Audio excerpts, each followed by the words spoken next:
Happy Friday, Caleb. Today is Friday, the 27th of March. Oh boy.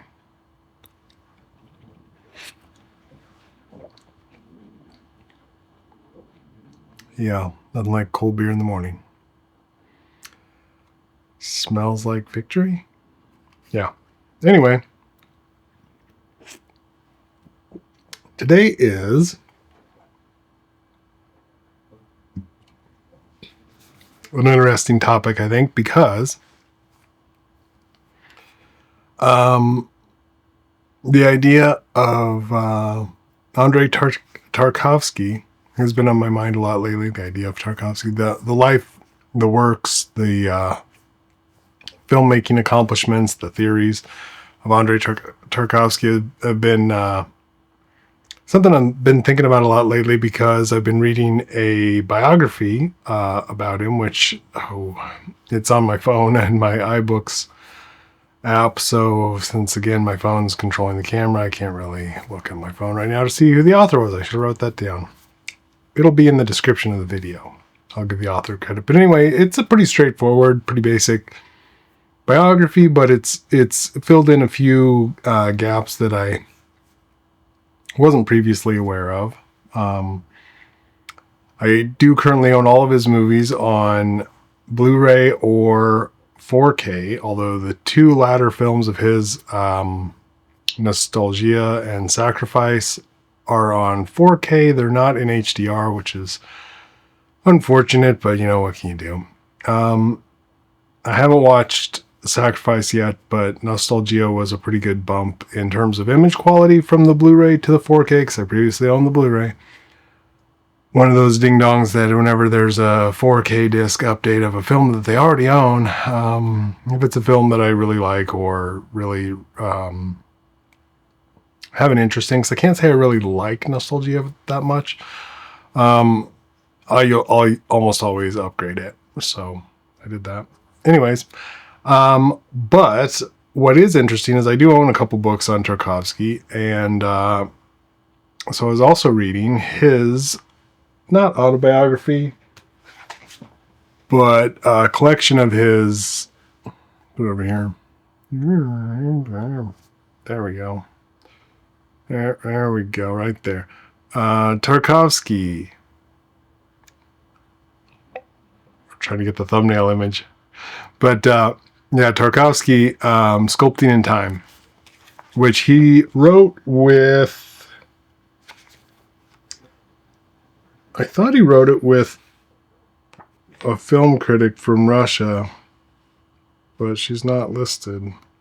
Perhaps she was a ghostwriter. Yeah, I'm not seeing anything in the credits, but it's translated from Russian by Kitty Hunter Blair. That's not the gal I was thinking of. In the biography I was reading, they mentioned a Russian critic who he claims helped to co-write Sculpting in Time, but we'll have to look into that. Anyways, there's a really interesting chapter in the book Sculpting in Time. In chapter 6, it's called An Author in Search of an Audience, and it struck me as really interesting because he basically makes the same argument that I already kind of believed, which is, you know, your perspective on the world is going to be unique and idiosyncratic, and you should just be honest about how you see the world, because there's going to be other people that agree with you, and trying to chase an audience is an exercise in futility, although he goes into a bit more kind of extreme hyperbole. I don't know if that's the right word, but Tarkovsky was a pretty interesting guy. He was like really spiritual, although not what you would recognize in like modern American Christianity sense. He was super Christian, but again, it's like Eastern Orthodox is maybe more extreme in some ways and less extreme in other ways than modern American Christianity, or at least evangelicalism. So his spirituality used to kind of annoy me as a not terribly spiritual person, but I don't know, in my old age, I guess I'm getting more, not mystical, but like just interested in like weird esoterica, and so I don't know. I'm kind of down with it nowadays. But chapter 6, author in search of an audience.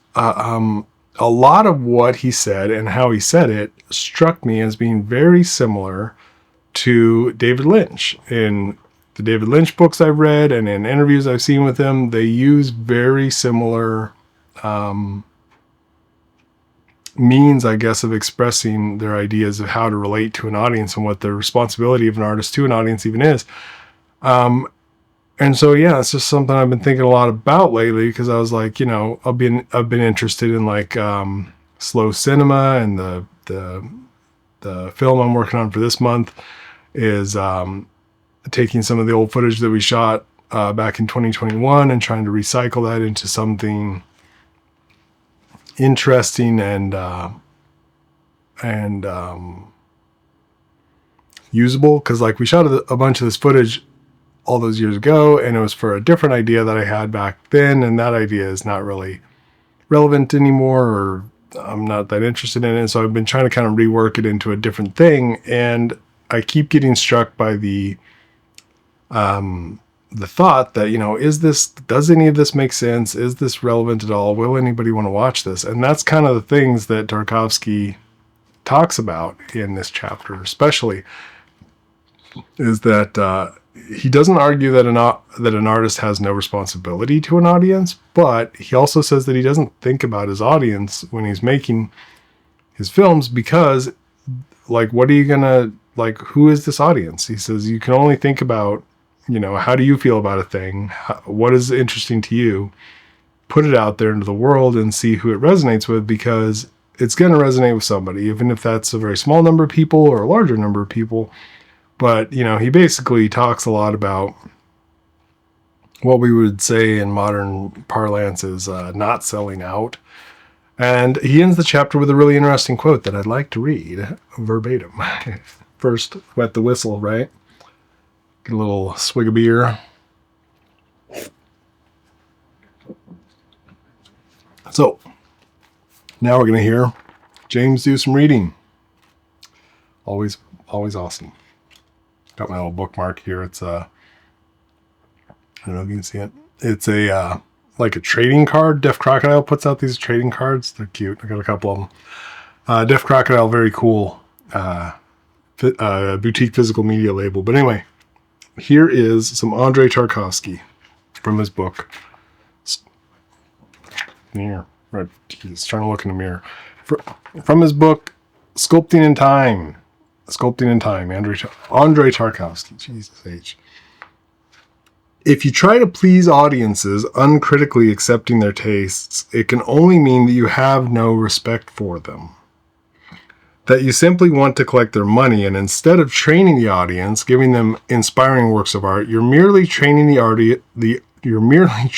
artist to ensure his own income. For their part, the audience will continue their contentment unalloyed to feel they are right, seldom a well-founded conviction. The failure to develop the audience's capacity to criticize our own judgments is tantamount to treating them with total indifference. And I guess that's really why I like Tarkovsky, because even though he's a weird little guy and, had his own proclivities and issues, he didn't want to overly explain things or even preach to his audience. Like, I don't feel watching his films that they're particularly preachy, even though he was a very religious person, because really at the heart of it, he wants to criticize. He wants to get the audience to criticize the film. He wants to get the audience to think about it. He wants them to take a critical look at what they are viewing and come to their own conclusion. How does this fit into my worldview, essentially? What does this say about my worldview? He talks in the chapter about, he's like, I basically lived in the same world that everyone else my age lived in, to the same period of history. And, my interpretation of it, my view of it is going to be similar to some people and different than others. And I can only put it out there and say, this is how I see it. What do you think about it? It's pretty cool. So yeah, that is Tarkovsky. You mentioned that you had borrowed or ordered from the library. I wasn't sure yet if you gotten it yet. Mirror, or The Mirror. One of his best. My favorite, of course, is Stalker, but Mirror is up there. It's probably, some would argue, probably his best film. But anyway, yeah, can't wait to hear what you think of it. And if anybody else out there watching this who's stumbled upon this, because we do have, I noticed, a few more subscribers lately after the last video, which is cheekily a little bit clickbait in title and thumbnail. But hopefully y'all see some value here and stick around. And if you don't, it will not offend me at all to, move on. So with that, like I said, I hope you enjoy Mirror and check out more Tarkovsky. Most of his films are on YouTube, actually, at the official Moss Film YouTube page. Anybody else out there who's, Tarkovsky fan or a Tarkovsky critic, let me know what you think about his stuff. What's your favorite film of his? Or why don't you like him? I don't know. And then that leads me to what I got up to this week, which was a whole lot of not much. And the only film I actually watched this week, I did not connect with. Speaking of audiences and connecting or not connecting, that would be, some anti-glare on there, Honey Don't by Ethan Coen and Trisha Cook. Oof. Yeah, boy, I don't even know where to start with this one. I feel like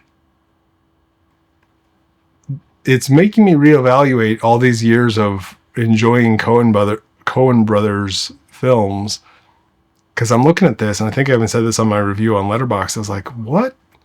All these years, what was Ethan contributing to this partnership? Because his sensibility is just real weird. Either that or Trisha Cook, his wife, her weird sensibility is completely taken over his good taste, because good Lord, this is just an incoherent film. It I don't even know what you would say. Aubrey Plaza and Margaret Qualley, a couple other people.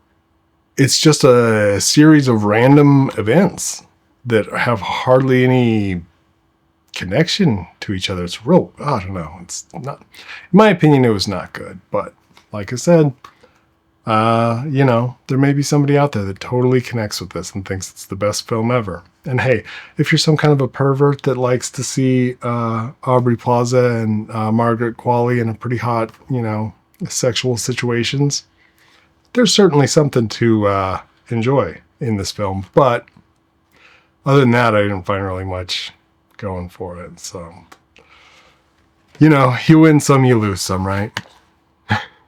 Anyways, hopefully you'll win some this week and find some Tarkovsky films that you really connect with. And let me know.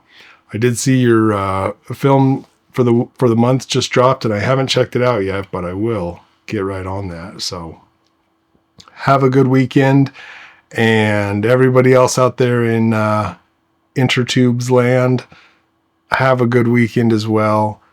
Sadly, Friday is the start of my work week and the end of my weekend, but we all do what we must. So have a good one, and I'll see y'all on the flip side.